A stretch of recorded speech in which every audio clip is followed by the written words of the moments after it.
নমস্কার বন্ধুরা, welcome to অপর্ণার kitchen. তো চলে এলাম প্রতিদিনের মতো নতুন আর একটা রেসিপি নিয়ে। আজ দেখাবো মোচার রেসিপি।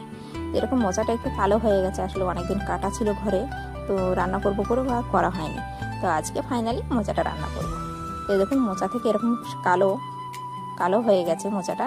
তো এরকম সাদা সাদা শিরা থাকে, সেগুলো ফেলে এরকম বেছে নিচ্ছি। তো অন্যভাবে বাছা দেখাচ্ছি। এভাবে দেখুন বটিতে আমি এরকম ফুলগুলো ধরে আস্তে করে ওদিকে টান দিচ্ছি, তাহলে সাদা যে শিরাগুলো সেগুলো বেরিয়ে আসছে। তো এইভাবে সবই মোচা আমি ফুল বেছে নিলাম।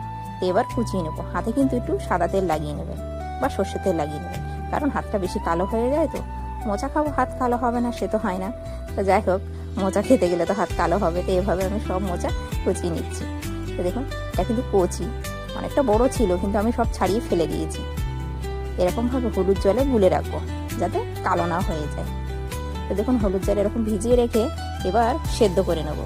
দেখুন মোচাটা আমি সেদ্ধ করে নিচ্ছি, হলুদ দিয়ে সেদ্ধ করে নিয়েছি। এবার কড়াইয়ে সর্ষের তেল গরম করে দিয়ে দেবো শুকনো লঙ্কা, জিরে আর হলুদ, আর দিয়ে দেবো চিংড়ি মাছ, পেঁয়াজ আর নুন আর জিরে।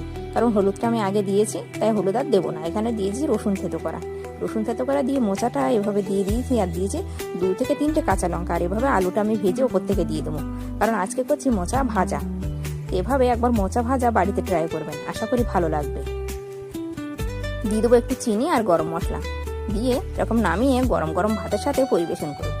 তো রেসিপিটি ভালো লাগলে লাইক, কমেন্ট, শেয়ার, সাবস্ক্রাইব করে দেবেন।